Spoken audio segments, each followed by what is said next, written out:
Hello fellow mathematicians, today we're going to continue working on area, and this time we're going to be looking at kites and rhombuses. If you have a quick look, they're quite similar.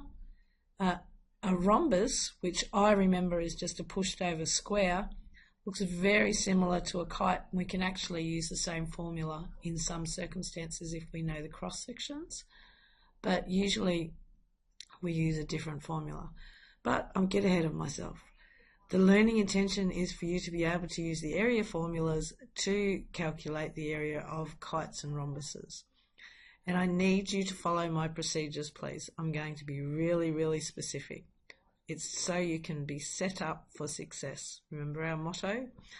Okay, so the properties of a kite, it has two pairs of adjacent equal sides. They're equal. One pair of opposite angles are equal, so they are equal. So angle ABC and ADC are equal, and diagonals are perpendicular to each other. So a diagonal is what cuts it in half from one side to the other. Here's another diagonal from one side to the other, and they cut or they intersect at a right angle. And it's got here with a longer diagonal bisecting the shorter one. So there's the longer one and it cuts, which means bisect. We can just get into this, but if you just remember it is a pushed over square, you'll be right. All the side lengths are equal. When you push it over, you get a longer side and a shorter side, and then it has the same properties basically as a kite.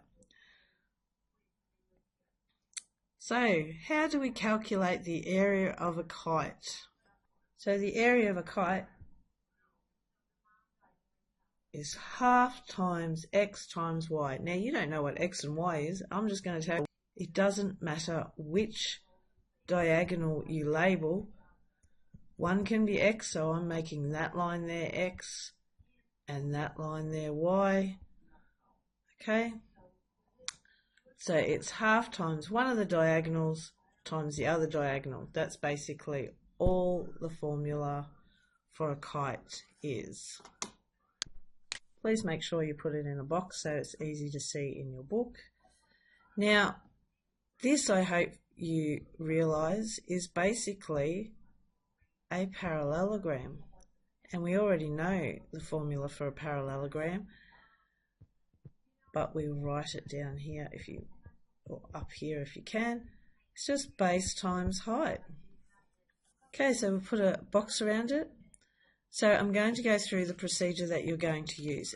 Please don't skip them. Again, it's really to set you up for success. So here we've got step 1.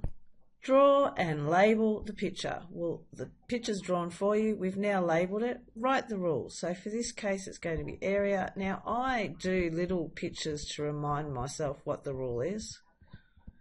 I don't know if you've noticed that. Half x times y. It's already labelled, so I don't have to think about where the values are coming from. So half times, what does x equal? 5. What does y equal? 8. Then I go 5 times 8 is 40. Half of 40 is 20, so I don't need to round, so I don't need to do that bit. 20, what's my units? Centimetres squared. Now, if you don't believe me, remember this is 5 centimetres times 5 centimetres, 8 centimetres. 8 times 5 is 40. Centimetres times centimetres is centimetres squared, and then we've just got to halve it. So it's just to remind you that's where that unit comes from. So don't need to put that on your worksheet. In this case, draw and label the picture. So the picture's drawn. My base is 10. My height must be, and really pay particular attention to that, must be perpendicular. So just like with your triangle, it must be perpendicular to the base. How can I tell? I look for a right angle. So in this case, that equals height. So 8 equals height. Write the rule. Area of my rhombus equals base times height. So the base is 10, so this is all I'm doing. There's instead of writing B, I write 10. So that's what we call substitute the value. So now I'm looking at H. The height is 8. So instead of writing H, I write 8. 10 times 8 is 80. What's my units? Centimeters squared, because again it's centimeters times centimeters, and because there's two of them, it's centimeters squared.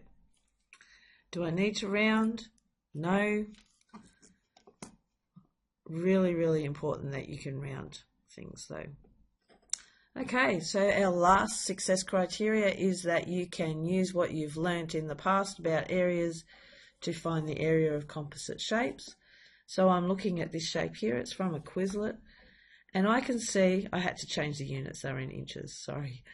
I can see this is a rhombus. So I need the rhombus rule, and I can see this is a trapezium. So I need the trapezium rule. Okay, so that's what I'm going to do. The area of a rhombus equals base times height. The area of the trapezium equals A plus B over 2 times height. Now it's a really good idea to write the rule down sometimes and do anything else, because now I have to work out, or now I can go, oh, okay, so my base is 10. Now because the top's 10, I know that this is 10, so the base equals 10. All right, and the height equals 8 centimeters. So I'll sub the values. Instead of B, I'll write 10. Instead of H, I'll write 8.5.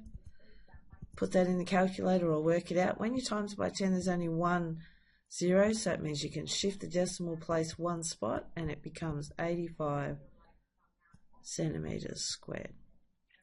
So that's this area here of the...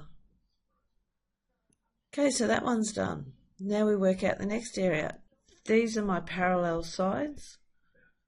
Okay, so it really is important when you do this that you're looking at the parallel sides. This is A, and this is B, and then this is the height, perpendicular height to the base. So in this case, I'll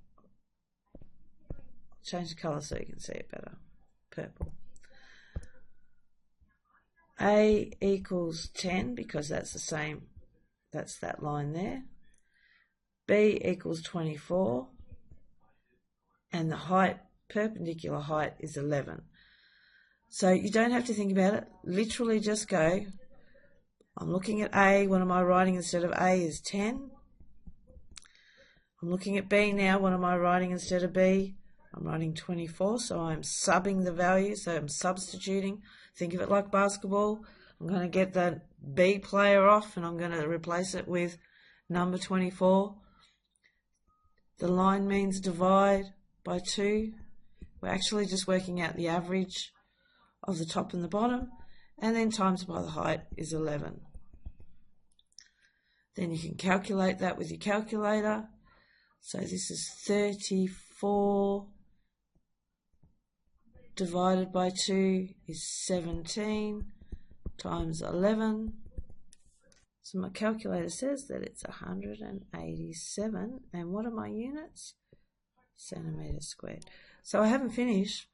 The area total equals the area of my rhombus. Now I could have said area 1 and area 2. I often do that more than I do the shapes, but in this case I didn't, so I'm just going to do that. I'm telling my examiner where it comes from. 85 plus 187. Put that in your calculator. Luckily it's already half in there. 187 plus 85 equals 272 centimeters squared. Now please just follow the steps, as in these steps. If you skip steps, it sometimes makes it harder to understand where the values come from. So please follow them and you'll set yourself up for success. Good luck.